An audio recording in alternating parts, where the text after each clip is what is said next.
Selamat malam, selamat berjumpa kembali sahabat-sahabat konsep yang menyaksikan tayangan ini live Facebook dan juga nanti yang akan menyaksikan siaran tundanya di YouTube. Pada saat ini kita akan kembali membahas pelajaran sekolah sahabat kita, pelajaran yang ketiga dari kuartal keempat tahun 2022 ini.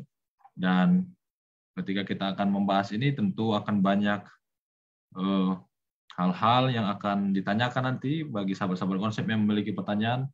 Kami memberikan kesempatan untuk bertanya secara chat di kolom komentar di Facebook.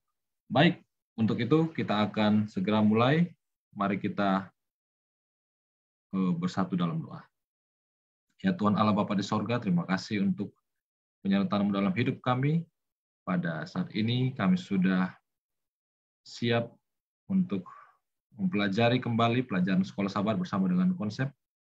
Biarlah pelajaran sekolah sahabat yang ketiga kami dapat memahaminya oleh bantuan Roh Kudus-Mu. Berkati hamba-Mu Pendeta Edwin Pasaribu yang akan menyampaikan. Di dalam nama Tuhan Yesus kami berdoa. Amin. Baik, pelajaran kita berjudul Memahami Sifat Manusia. Dan kita akan mendengarkan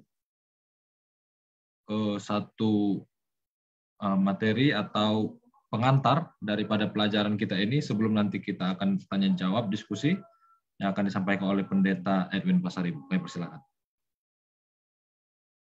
Baik, terima kasih Pendeta Jimmy Huta Barat atas pendahuluannya.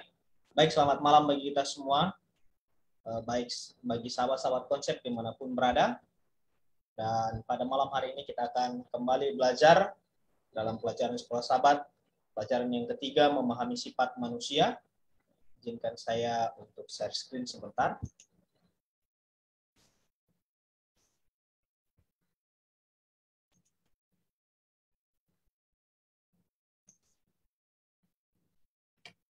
Baik, apa share screen saya sudah terlihat, Pendeta Jimmy? Ya, sudah, Pendeta. Lanjut. Oke, baik. Judul pelajaran kita pada malam hari ini berjudul Memahami Sifat Manusia. Ayat hafalannya terdapat dalam Kejadian 2 ayat yang ke-7. Firman Tuhan berkata demikian. Ketika Tuhan Allah membentuk manusia itu dari debu tanah dan menghembuskan napas hidup ke dalam hidungnya, demikianlah manusia itu menjadi makhluk yang hidup.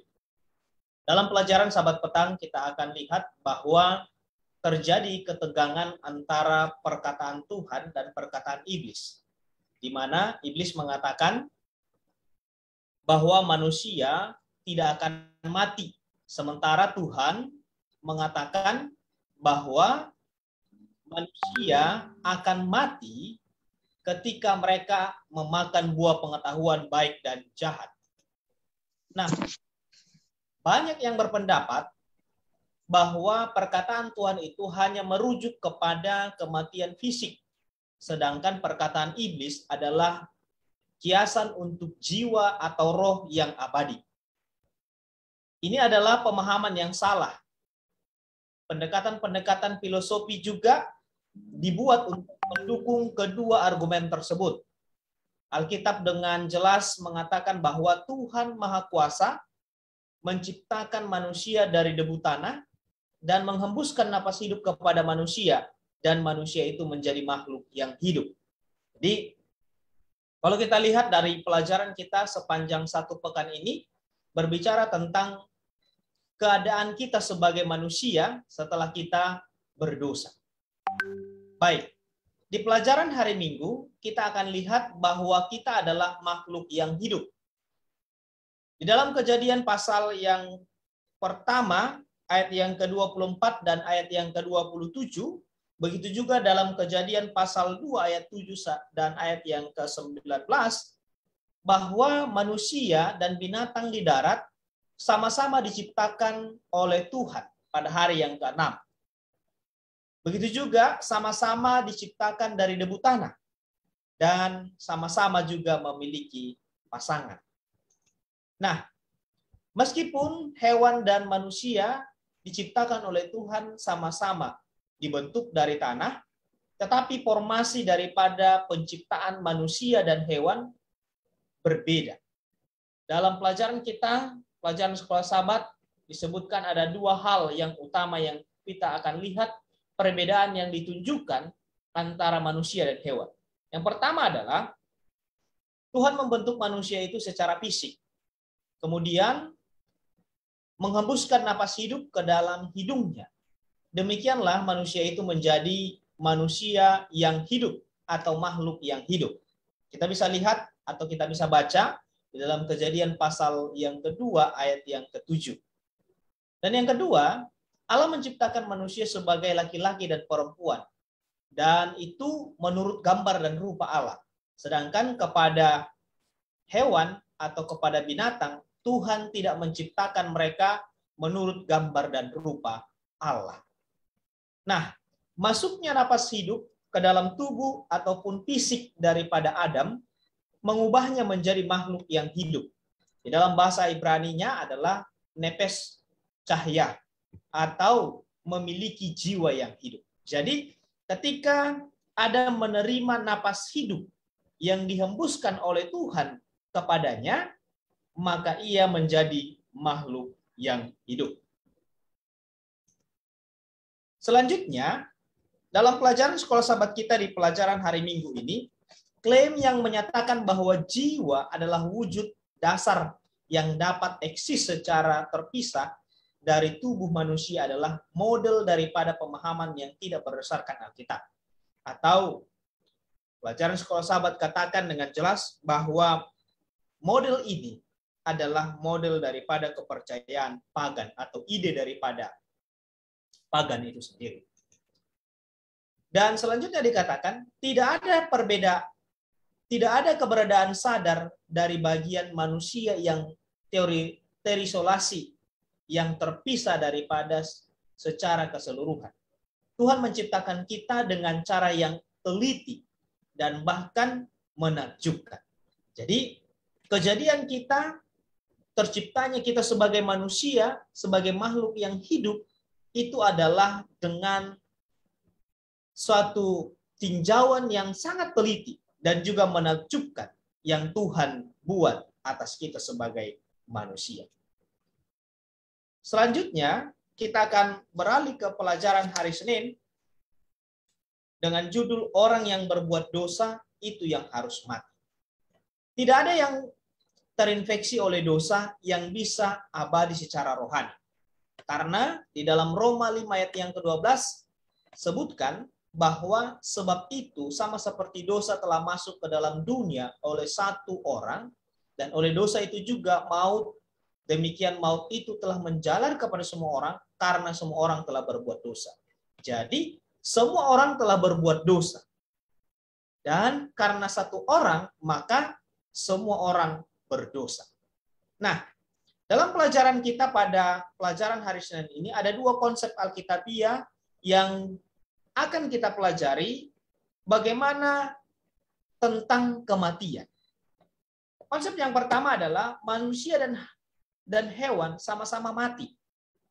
Di dalam Pengkhotbah 3 ayat 19 dan ayat yang ke-20 di sana disebutkan bahwa akibat daripada dosa manusia dan juga hewan harus mengalami kematian.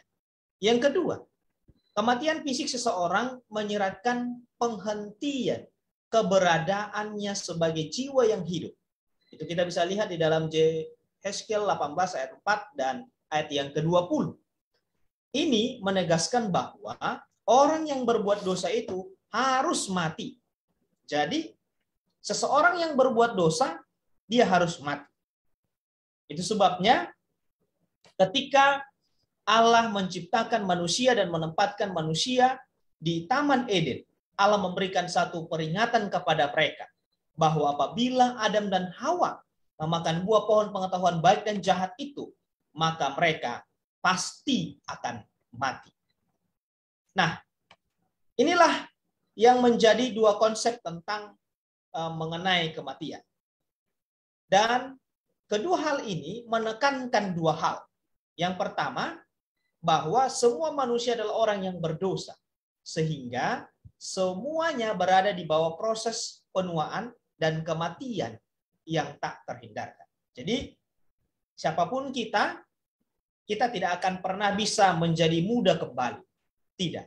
Tapi kita akan berproses untuk menjadi menua, dan itu tidak bisa kita hindarkan. Yang kedua adalah konsep Alkitab ini meniadakan gagasan populer tentang kebakaan alami jiwa yang dianggap benar oleh sebagian orang. Jika jiwa itu abadi dan hidup di alam lain setelah kematian, maka kita tidak benar-benar mati sebenarnya. Jadi, konsep Alkitab ini meniadakan konsep yang salah tentang jiwa yang baka. Kenapa? Karena kematian itu akan memberikan satu kepada kita istirahat. Nah, nanti akan kita pelajari di pelajaran berikutnya.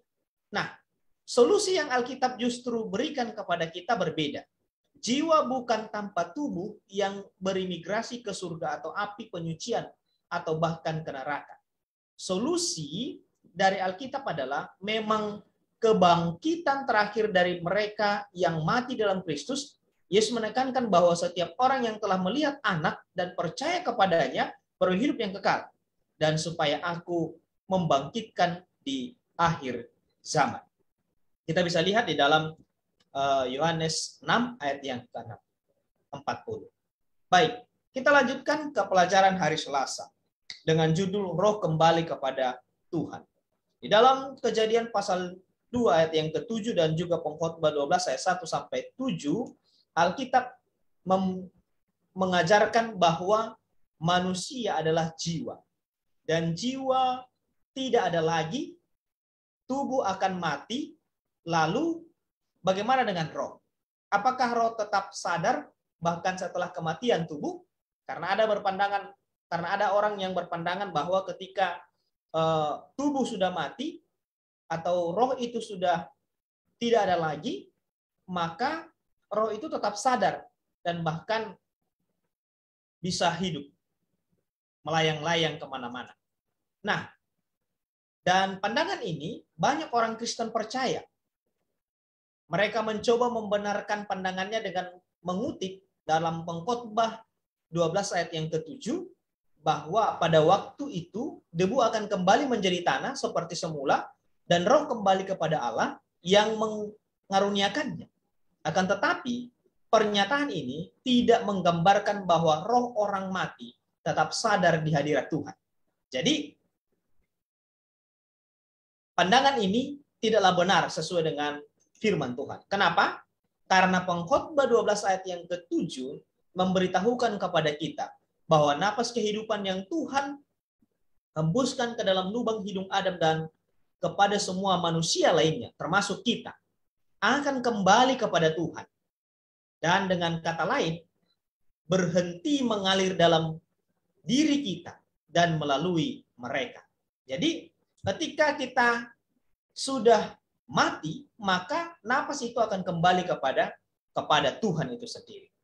Dan roh itu juga, roh atau napas jiwa itu akan kembali kepada Tuhan dan tidaklah sadar atau tidaklah hidup. Baik, jika roh yang diduga dari semua orang yang mati bertahan sebagai wujud yang sadar di hadapan Tuhan, lalu apakah roh orang jahat bersama Tuhan? Nah, pandangan ini tidak selaras dengan keseluruhan firman Tuhan. Karena proses kematian yang sama terjadi kepada manusia dan hewan. Dalam Pengkhotbah 3 ayat 19 dan ayat yang ke-20. Kematian adalah ketika berhentinya keberadaan kita sebagai makhluk yang hidup. Jadi, ketika kita berhenti sebagai makhluk yang hidup, itulah yang disebut dengan kematian. Dan roh kita juga tidak bisa disebut hidup. Karena napas kita atau roh kita kembali kepada Tuhan. Nah, pelajaran hari Rabu. Pelajaran hari Rabu, orang mati tidak tahu apa-apa. Beberapa komentator Alkitab mengomentari Ayub pasal 3 ayat yang ke-11 sampai ayat yang ke-13. dan Mazmur 115 ayat yang ke-17, dan begitu juga Mazmur 146 ayat 4, dan juga Pengkhotbah 9 ayat 5 dan 10, bahwa ayat ini dianggap hanyalah puisi, tidak digunakan untuk mendefinisikan kondisi manusia pada saat kematian. Dan orang berpandangan bahwa ini tidak menggambarkan tentang keadaan orang mati itu sendiri. Nah, tetapi kita akan lihat bahwa ada 3 konsep Alkitab yang menyatakan bahwa orang mati tidak mengetahui apa-apa dari kitab-kitab yang dikomentari tadi. Yang pertama adalah kitab Ayub. Kitab Ayub menggambarkan bahwa ia menyesalkan kelahirannya ke dunia ini karena semua penderitaan yang dialami oleh Ayub. Ayub menyadari bahwa jika ia meninggal pada saat kelahirannya, ia akan tetap tidur dan beristirahat. Ini kita bisa lihat di dalam Ayub pasal 3 ayat yang ke-11 dan ayat yang ke-13. Jadi, Ayub sampaikan bahwa kalau seandainya dia mati ketika dia dilahirkan, ia akan tetap tidur. Jadi, menurut Ayub, bahwa kematian itu adalah tidur ataupun beristirahat. Yang kedua, kitab Mazmur juga menggambarkan di dalam Mazmur 115 dan juga 146 bahwa orang mati tidak dapat memuji Tuhan dan beraktivitas. Bahkan segala maksud-maksudnya, ide-idenya lenyap dan orang mati berada dalam keheningan. Itu konsep daripada kitab Mazmur. Begitu juga dengan kitab Pengkhotbah menguatkannya bahwa orang yang mati tidak tahu apa-apa dan di dalam kubur tidak ada pekerjaan atau akal atau pengetahuan. Bahkan hikmat tidak ada bagi orang yang mati. Pengkhotbah 9 ayat 5 dan ayat yang ke-10.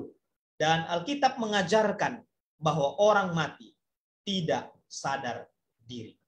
Jadi bahwa konsep orang yang mati masih bisa berkentayangan itu adalah konsep yang salah. Dan itu adalah konsep daripada setan itu sendiri. Penipuan daripada setan. Baik, pelajaran hari Kamis. Beristirahat bersama para leluhur. Nah,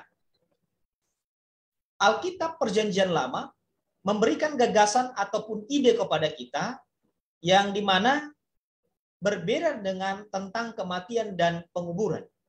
Salah satunya adalah gagasan berkumpul dengan kaumnya sendiri, seperti Abraham, Harun, Musa, dan juga Daud, dan berbagai-bagai tokoh Alkitab. Dan kita bisa lihat bahwa cara lain dari gambaran kematian adalah dengan menyatakan bahwa jika seorang beristirahat dengan para leluhur, di mana ungkapan ini disebutkan kepada para raja Ibrani, baik yang setia maupun kepada yang tidak setia juga. Nah, 3 arti daripada beristirahat bersama dengan leluhur. Arti yang pertama adalah cepat atau lambat saatnya akan tiba ketika kita perlu beristirahat dari kerja keras dan penderitaan kita sendiri yang melelahkan. Ini juga diakibatkan oleh dosa kita. Karena upah dosa ialah maut itu sendiri. Yang kedua, kita bukan yang pertama dan yang satu-satunya yang mengikuti jejak yang tidak diinginkan itu. Karena nenek moyang kita sudah mendahului kita. Bahkan orang-orang yang kita kasihi mungkin sudah ada juga yang mendahului kita untuk beristirahat tadi. Tidur di dalam Tuhan. Dan nantinya ketika kita juga akan memiliki pengalaman yang sama atau nasib yang sama, kita akan dikumpulkan bersama dengan leluhur kita. Dan yang ketiga, dengan dikubur dekat dengan mereka, kita tidak sendirian, tetapi bersama, bahkan selamanya, sampai kematian yang tidak disadari itu. Selama kematian yang tidak disadari itu, maksud saya. Jadi, kita akan bersama-sama selama kita mati. Dan mereka yang mati dalam Kristus dikuburkan dekat dengan orang yang dikasihi, bukan berarti mereka dapat berkomunikasi di antara mereka. Jadi, kalau mereka dikuburkan bersama-sama di dalam satu kuburan, itu bukan berarti mereka bisa berkomunikasi.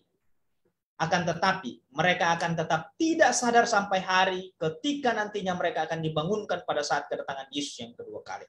Jadi, beristirahat di dalam bersama-sama leluhur, maksudnya bukan berarti mereka bisa kembali lagi bertemu, tidak.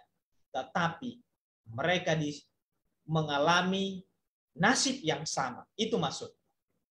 Baik, di pelajaran hari Jumat sebagai pendalaman dan juga sebagai kesimpulan pelajaran kita nanti. Yang pertama adalah semua orang yang mati, baik orang benar dan jahat, akan beristirahat karena apa yang tampak bagi mereka hanyalah sekejap. Meskipun bagi kita sebagai manusia yang hidup saat ini, hal itu tampak berlangsung lama. Karena kita lihat sudah ada banyak orang-orang yang kita kasih lebih dulu mati. Dan itu berlangsung kita lihat cukup lama. Yang kedua, jika benar bahwa kematian semua orang langsung pergi ke surga pada saat meninggal, maka lebih baik kita mati daripada hidup. Banyak orang dengan kepercayaan seperti ini yang mengakhiri hidup mereka jika dilanda kesusahan, kebingungan, dan kekecewaan. Nampaknya cara yang paling mudah ialah mengakhiri hidup ini dengan naik ke tempat berbahagia sempurna di dunia yang kekal. Ellen G. White, Alpha dan Omega, jilid 8, halaman 567.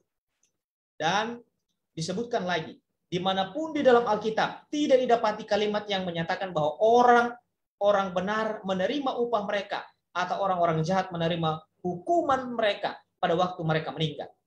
Para bapa dan nabi tidak meninggalkan jaminan seperti itu. Kristus dan rasul-rasulnya tidak memberikan petunjuk mengenai hal itu. Alkitab dengan jelas menyebutkan dan bahkan mengajarkan kepada kita bahwa orang mati tidak langsung pergi ke surga. Mereka digambarkan sebagai seorang yang tidur sampai hari kebangkitan. Dan ini kita bisa lihat di dalam tulisan Alpha dan Omega, jilid yang ke-8, halaman 549 dan juga 550.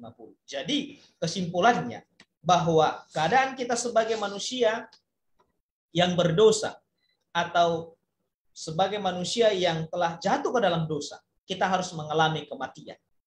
Karena upah dosa ialah maut, dan ketika kita mati, kita berada dalam tidur yang panjang, menantikan kedatangan Tuhan yang tidak lama lagi. Dan juga ketika kita mati, tidak langsung masuk surga, dan bahkan kita tidak menerima upah atau tidak menerima hukuman ketika kita mati, tetapi kita berada dalam istirahat. Oleh sebab itu, kematian adalah beristirahat di dalam Tuhan. Baik, inilah sedikit ringkasan pelajaran sekolah sahabat kita pada pelajaran yang ketiga ini. Terima kasih, Tuhan memberkati kita. Baik, terima kasih Pendeta Edwin Pasaribu yang sudah memberikan materi tentang pelajaran sekolah sahabat kita. Pelajaran yang ketiga, memahami sifat manusia. Ya, bagaimana sifat manusia itu tadi disampaikan tidak kekal oleh karena ada dosa, sudah sudah rentan untuk mengalami satu yang namanya kematian, ya, sehingga tidak ada yang kekal di dalam kehidupan mereka. Nah, pada saat ini kita akan masuk ke beberapa pertanyaan yang sudah ada di sini. Saya akan bacakan. Yang pertama dari Bapak Letus Tarung Anggraha di Facebook, ya. Selamat malam Pak Letus Tarung. Selamat bergabung menyaksikan tayangan Facebook pada malam hari ini. Facebook konsep. Baik, pertanyaannya adalah bagaimana dengan konsep bahwa ketika mati, ya, manusia mati, arwahnya bergentayangan menjadi hantu. Nah, ini mungkin seperti yang sering ditampilkan, ya, di layar-layar atau bahkan sering dipertontonkan. Nah, bagaimana arwahnya bergentayangan menjadi hantu? Karena hantu sendiri ada disebut dalam Alkitab. Apakah hantu itu jika bukan termasuk roh manusia yang bergentayangan? Ya, artinya apakah itu manusia itu sendiri, ya, maksudnya, atau itu bukan dari manusia itu, ya, yaitu hantu tersebut. Karena saya coba tadi cari di beberapa ayat Alkitab, memang ada ya di dalam Alkitab itu berbicara tentang hantu. Salah satu contohnya di Lukas ya. Lukas 24. Jadi ketika satu saat mereka mengira bahwa Yesus itu adalah apa? Hantu. Ya, mereka melihat Yesus jalan di atas air, lalu murid-murid mengatakan itu hantu. Ya, di kitab Matius ada dituliskan, di kitab Lukas juga. Nah, bagaimana menurut Pak Pendeta Edwin ini tentang pertanyaan Saudara Letus? Silakan. Baik, terima kasih atas pertanyaannya Bapak Letus Tarung. Memang di Alkitab disebutkan bahwa ada peristiwa yang menyebutkan murid-murid menganggap bahwa Yesus itu adalah hantu. Dan bahkan Yesus juga sampaikan dia bukan hantu. Nah, dalam pelajaran sekolah sahabat kita, pelajaran hari Selasa disebutkan bahwa roh itu kembali kepada Tuhan. Dan anggapan yang menyatakan bahwa arwah yang bergentayangan atau hantu yang bergentayangan itu adalah pandangan daripada paganisme, di mana banyak orang berpandangan bahwa roh itu masih bisa hidup dan itu bergentayangan. Dan bahkan pelajaran sekolah sahabat kita katakan dia pergi kepada Tuhan juga dan dia bisa hidup. Tetapi Alkitab menyebutkan di dalam pelajaran sekolah sahabat kita bahwa roh itu kembali kepada Tuhan dan dia tidak bisa lagi hidup. Roh itu bukan bayangan atau roh itu bukan hantu yang bisa hidup bergantayangan kemana-mana. Karena apa? Karena roh itu sama dengan napas yang Tuhan sudah berikan kepada kita dan itu kembali kepada pemiliknya, yaitu Tuhan itu sendiri. Jadi kalau di Alkitab dikatakan memang ada hantu, karena memang murid-murid itu memiliki pandangan yang seperti itu, karena dipengaruhi dengan budaya paganisme. Terima kasih. Baik, terima kasih Pendeta Edwin Pasaribu. Mungkin ada yang mau menambahkan, Pendeta Adrian atau Pendeta Alex yang ada di Zoom tentang pandangan terhadap hantu yang bergentayangan ya, arwah. Oke, mungkin ya silakan Pendeta Alexander. Ya, jadi berbicara mengenai hal tersebut, kemarin kita sempat membahas mengenai spiritisme, di mana spiritisme kan adalah salah satu cara setan untuk membuat umat Kristen yang percaya sama Tuhan ini tidak percaya. Dan kita sepakat kemarin dalam pelajaran tersebut bahwa ketika ada hal-hal yang sifatnya itu di luar yang kita bisa pikirkan, yang seperti roh bergentayangan dan seperti orang yang sudah mati terus hidup kembali, itu kan berbicara mengenai setan yang menyerupai. Roh nubuat kita pun menyampaikan demikian, dengan catatan bahwa roh jahat itu ada, tetapi ketika dia mengambil wujud orang yang kita kasih tapi sudah meninggal, ya itu adalah salah satu cara setan yang setan gunakan.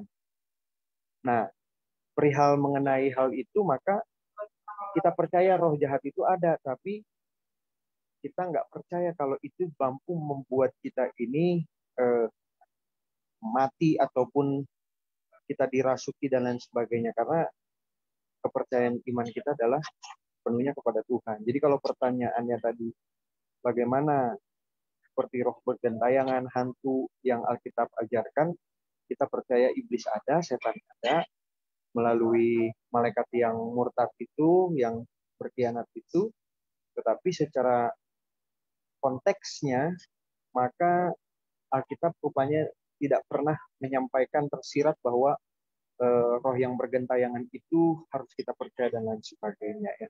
Mungkin itu yang bisa disampaikan bentuk dari spiritisme modern. Terima kasih. Oke, baik. Terima kasih Pendeta Alexander. Jadi ada peran daripada setan ya tadi disebut, supaya manusia itu seolah-olah percaya bahwa itu masih hidup ya, masih hidup padahal sudah mati. Baik, terima kasih untuk tambahannya Pendeta Alex. Sekarang kita masuk ke pertanyaan kedua, nanti ditanggapi oleh Pendeta Adrian. Setelah Pendeta Adrian baru ke pemateri kita. Pertanyaannya adalah, apakah bisa kita mengatakan kepada orang mati, atau maksudnya kita mengatakan kepada orang-orang yang ada pada saat itu, di mana orang mati sudah tenang berada di sorga bersama dengan Yesus ya, karena ini sering sekali terucap bila mana ada kedukaan, sudah tenang, sudah berpulang ke rumah Bapa di surga, sudah senang hidupnya di sana ya, lalu kemudian sudah sembuh dari penyakit lah. Banyak perkataan-perkataan yang bisa disampaikan ketika ada suasana kedukaan. Nah, dengan alasan bahwa karena di kitab Pengkhotbah 12 ayat 7 tadi dikatakan roh kembali ke surga.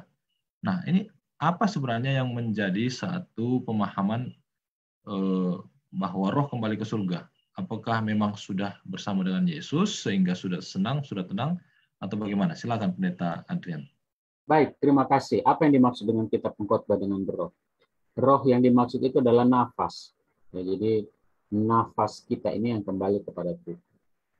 Jadi bukan roh atau jiwanya. Makanya seorang itu kalau sudah mati, dia tidak tahu apa-apa. Ya, kembali kepada tanah, debu kembali kepada debu. Menyangkut soal kapan nanti umat-umat Tuhan akan di surga, nanti ada waktunya. Saat Yesus datang dan jemput akan umat-umatnya. Makanya kan dibilang orang yang mati dalam Tuhan akan dibangkitkan dan diubahkan dan masuk dalam kerajaan surga.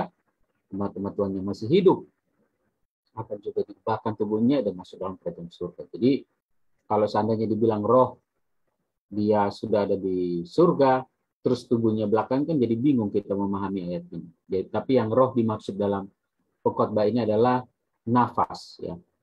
Jadi nafas itu atau angin. Nah, oksigen ini itu juga disebut dengan, kalau diterjemahkan dalam bahasa Indonesia adalah roh. Padahal sebenarnya nafas itu kembali kepada Allah. Ya memang benar, karena nyawa seseorang itu kan yang memegang seorang itu hidup atau mati hanya Tuhan ya, tidak ada orang lain. Setan pun tidak bisa melakukan itu.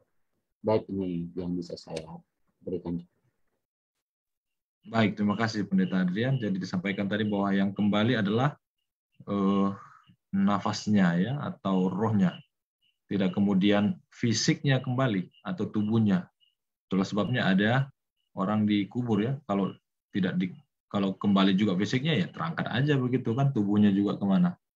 Naik ke surga gitu ya. Jadi tapi tadi disampaikan adalah rohnya yang naik sehingga tidak kelihatan.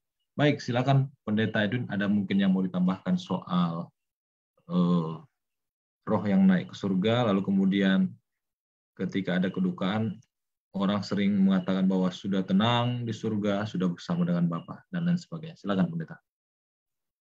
Baik, terima kasih Pendeta Jimmy Huta Barat. Jadi memang ini yang kadang-kadang kita keliru ketika kita memberikan penghiburan atau kata-kata penghiburan kepada orang yang mengalami duka cita. Kita katakan sudah tenang di rumah Bapa. Dan bahkan kita bilang dia sudah masuk surga. Padahal Alkitab dan juga Roh Nubuat mengatakan bahwa orang yang mati itu dia kembali menjadi tanah, napasnya kembali kepada Tuhan, artinya dia tidak masuk surga. Napasnya yang kembali kepada Tuhan. Tubuhnya masih tetap di dunia ini dan dia menjadi tanah.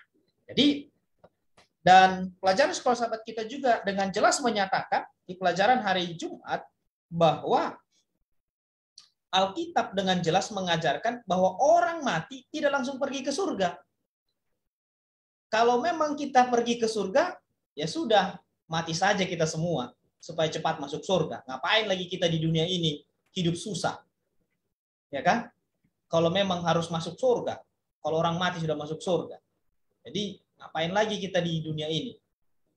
Nah, jadi ajaran Alkitab dengan jelas sudah menyebutkan kepada kita bahwa orang yang mati itu hanyalah tertidur.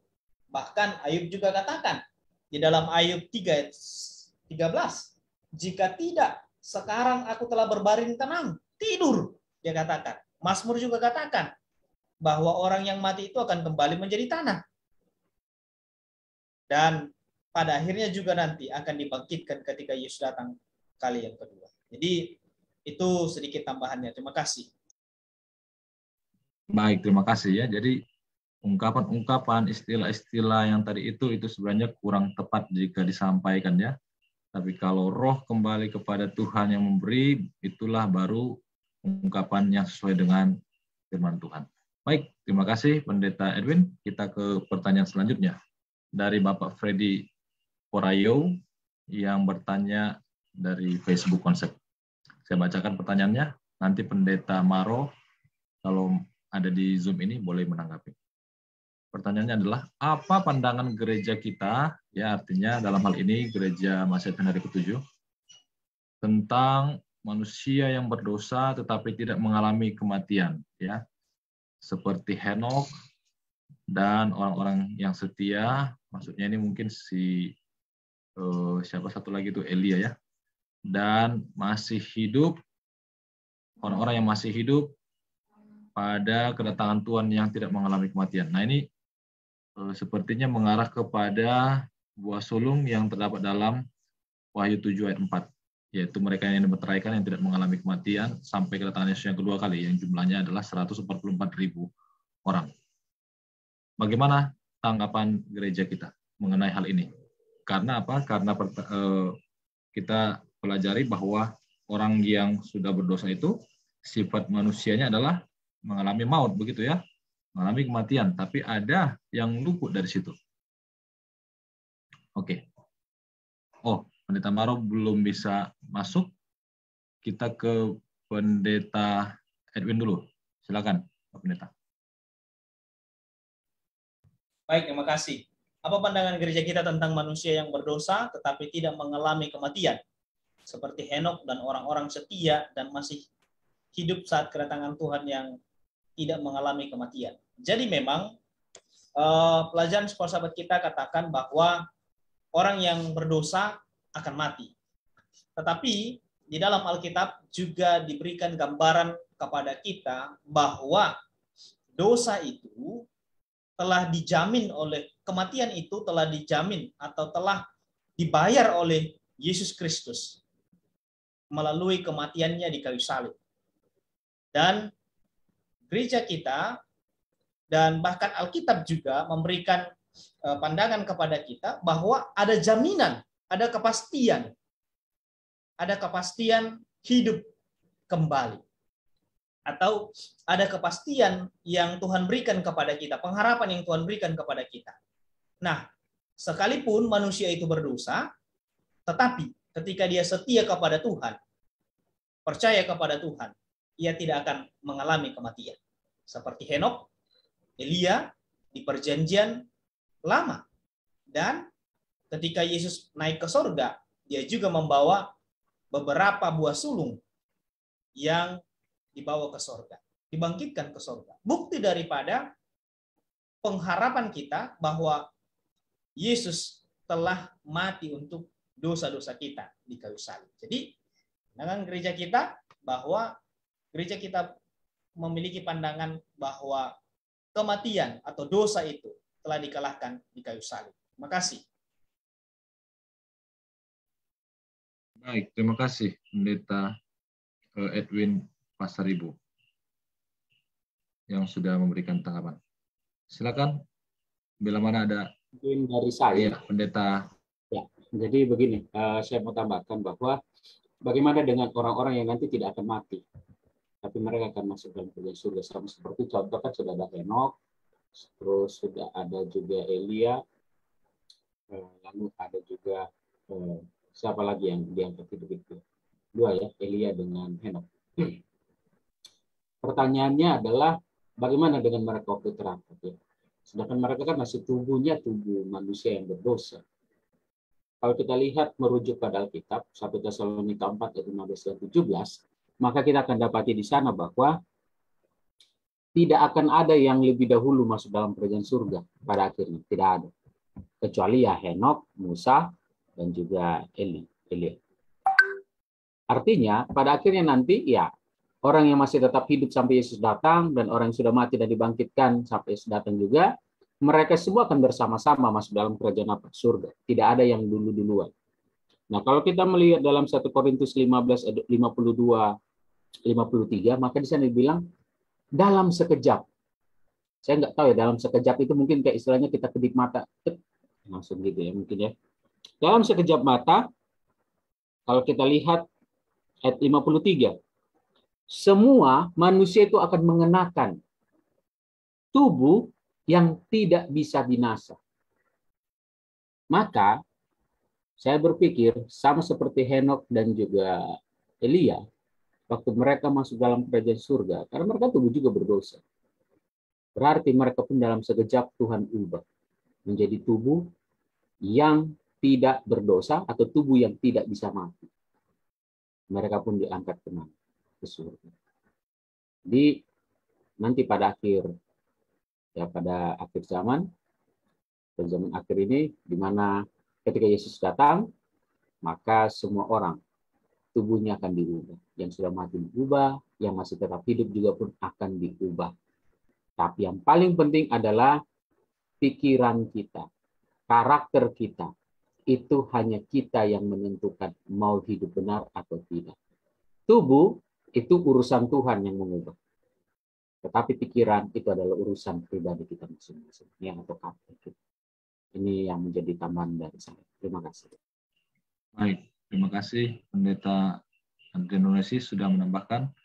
Mungkin saya sedikit juga menambahkan ya, walaupun tadi sudah disampaikan.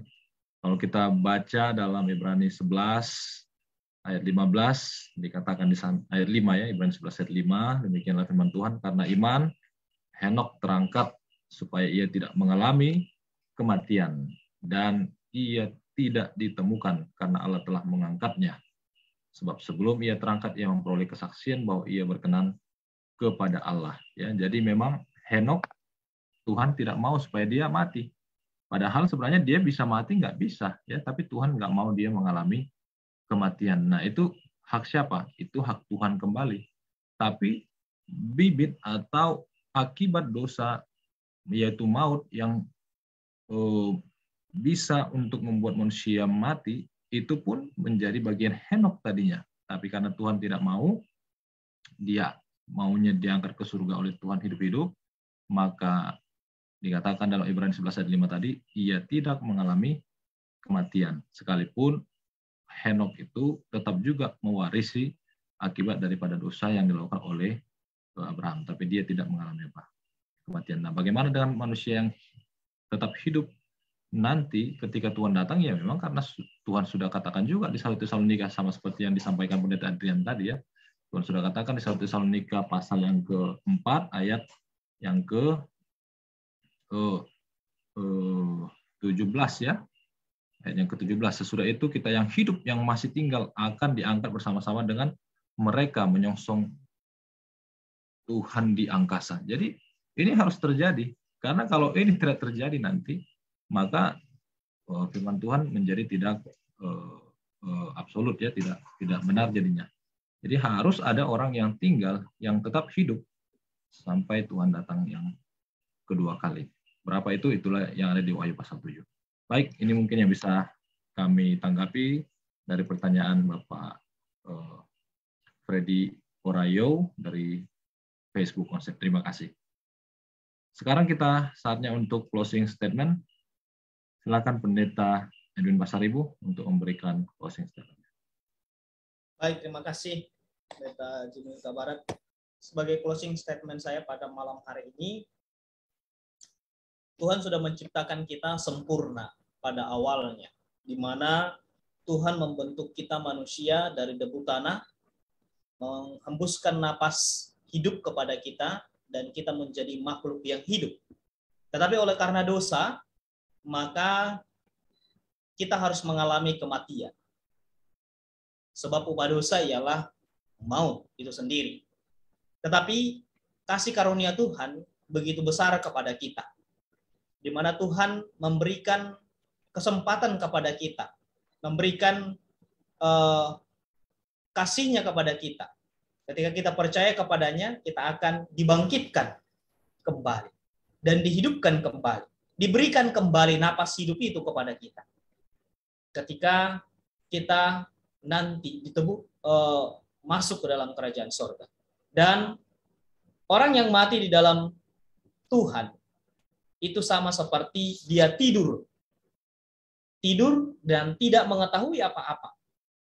Dan pada saatnya nanti ketika Yesus datang, dia akan dibangkitkan, dia akan diberikan kembali napas hidup itu. Seperti sebagaimana Tuhan menghembuskan napas hidup kepada Adam dan Hawa di Taman Eden, begitu juga nanti akan disampaikan kepada kita yang sudah mati di dalam Kristus, kita akan dikembalikan kembali, diangkat kembali. Dan hidup kita akan diperbarui, dan kita akan masuk ke dalam kerajaan surga. Ini menjadi closing statement saya. Tuhan Yesus memberkati kita. Amin. Baik, terima kasih untuk closing statement yang disampaikan Pendeta Edwin Pasaribu. Kiranya pelajaran ini bisa bermanfaat bagi sahabat-sahabat konsep yang menyaksikan atau saudara-saudara sekalian yang berada di mana saja berada, ya, yang juga turut menyaksikan yaitu tayangan konsep ya melalui Facebook. Terima kasih. Kiranya saudara-saudara sekalian juga tetap mengikuti pelajaran-pelajaran yang disampaikan oleh konsep ini, baik pelajaran sekolah sahabat, baik tentang isu-isu yang terjadi ya, yaitu di dalam pembahasan diskusi Alkitab. Saat ini kita akan doa tutup yang disampaikan oleh Pendeta Alexander Hetario. Kita berdoa. Bapa kami di sorga, terima kasih atas berkat-Mu Tuhan.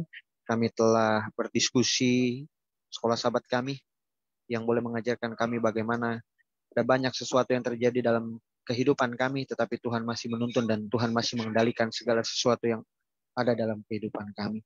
Terima kasih untuk Pendeta Edwin yang sudah boleh memberikan materinya kepada kami, biarlah Engkau juga boleh berkati dalam pelayanan. Berkati juga untuk seluruh sahabat-sahabat konsep yang selalu setia, boleh bergabung untuk mendengarkan diskusi demi diskusi yang kami buat. Kami akan melanjutkan diskusi Alkitab kami, Tuhan boleh berkati kami. Dalam nama Yesus kami berucap syukur. Amin. Amin. Baik. Sampai di sini tayangan diskusi pelajaran sekolah sahabat kita. Kami ucapkan terima kasih, selamat malam, sampai bertemu minggu depan, Tuhan berkati.